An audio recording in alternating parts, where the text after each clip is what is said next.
you for joining me today. It's Brian Gubernick, and welcome to the No Days Off podcast, where we believe that every single day brings a new opportunity to get better.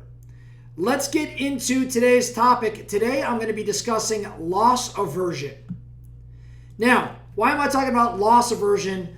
Well, it's because my friend Julie recently shared with me that after many years of ignoring this book, Julie has decided to now finally read it, and it's an excellent one. It's called Never Split the Difference by Chris Voss, a former FBI negotiator who talks about negotiating strategies and techniques based off of his own experiences in the FBI.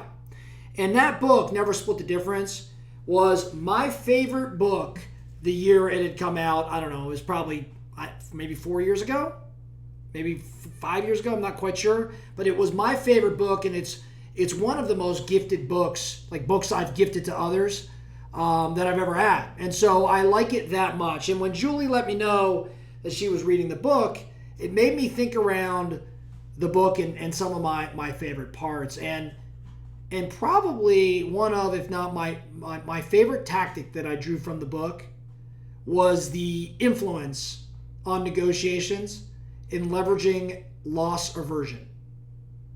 Now, what is loss aversion? What Chris Voss explains in Never Split the Difference is that people are often more motivated to avoid losses, to avoid pain, than to gain equivalent rewards. So if you can understand the psychological bias that people demonstrate, then you can be leveraged in negotiations by framing proposals or framing solutions in terms of what the other party stands to lose if an agreement is not reached. Now, I want you to think about loss aversion in your own world.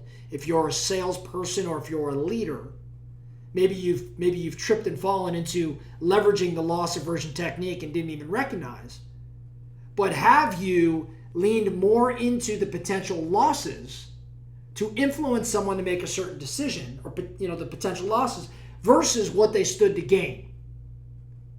And if you thought about it more purposefully, could it adjust or influence your decision making or your sales abilities? Now, I want to give you a couple examples around loss aversion to illustrate what in fact it actually means and how it works in the real live world. Let's talk about the Cuban Missile Crisis. Cuban Missile Crisis was 1962. Most of us have heard of it. I think some of us probably know it inside and out. Others are maybe a little unclear as to what the Cuban Missile Crisis was all about. So let's talk about it. During this crisis, the U.S. and the Soviet Union were engaged in a standoff. And the standoff was about the placement of Soviet nuclear weapons in Cuba. And JFK, the president at the time, he and I think his advisors really devised a strategy that would in fact leverage loss aversion to their advantage. See, Kennedy and his team, I think the world, understood that both sides wanted to avoid a nuclear war. They also recognized the potential losses involved in escalating the conflict.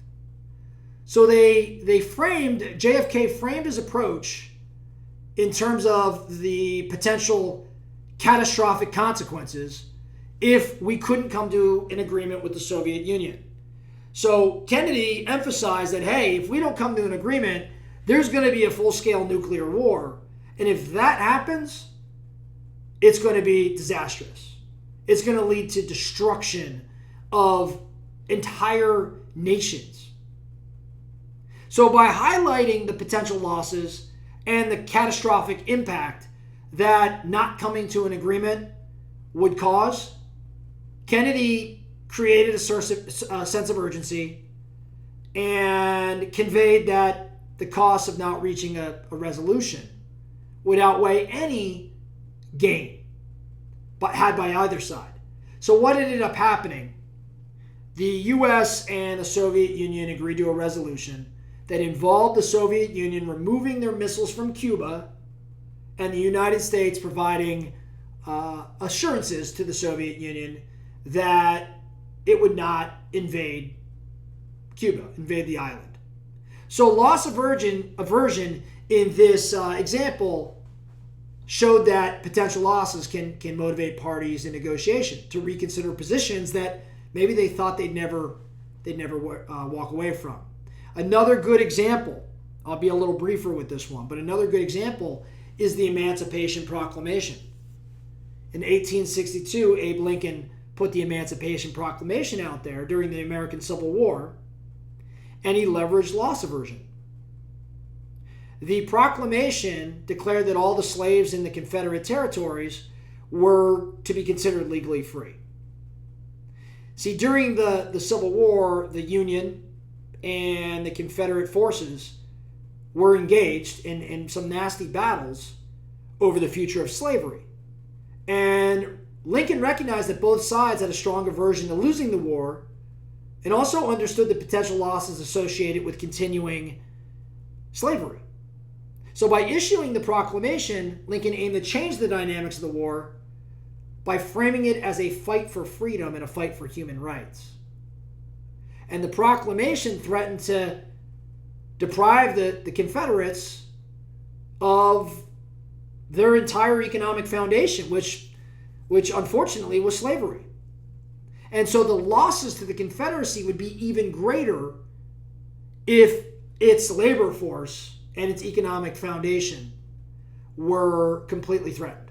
So Lincoln went ahead and highlighted the moral imperative of ending slavery and also highlighted the potential consequences for the Confederacy if it didn't surrender.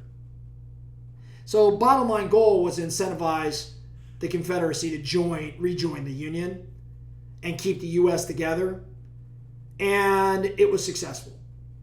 So while the Emancipation Proclamation did not immediately free all slaves because it only applied to the Confederacy, it did have a major impact on the war and the eventual abolishment of slavery in the U.S.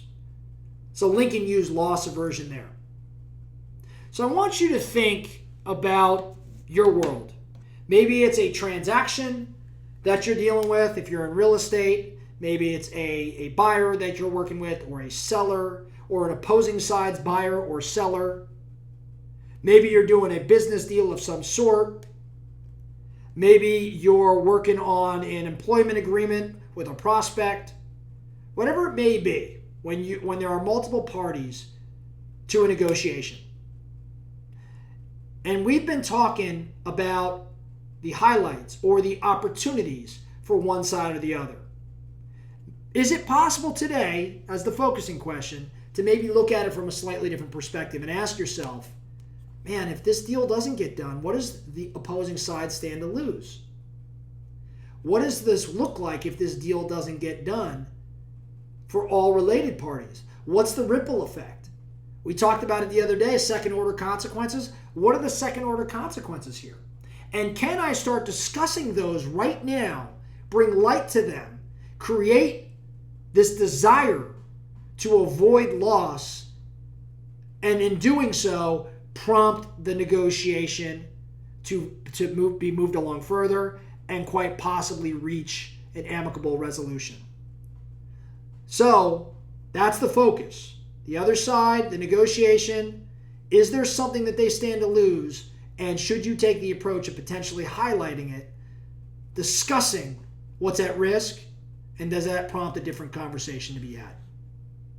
Loss aversion, really effective tool, as are all of the tools that Chris Voss mentions in his book, which I do highly recommend you take a look at if you've never read it before.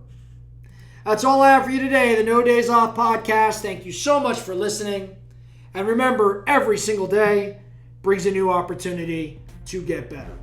So let's get after it.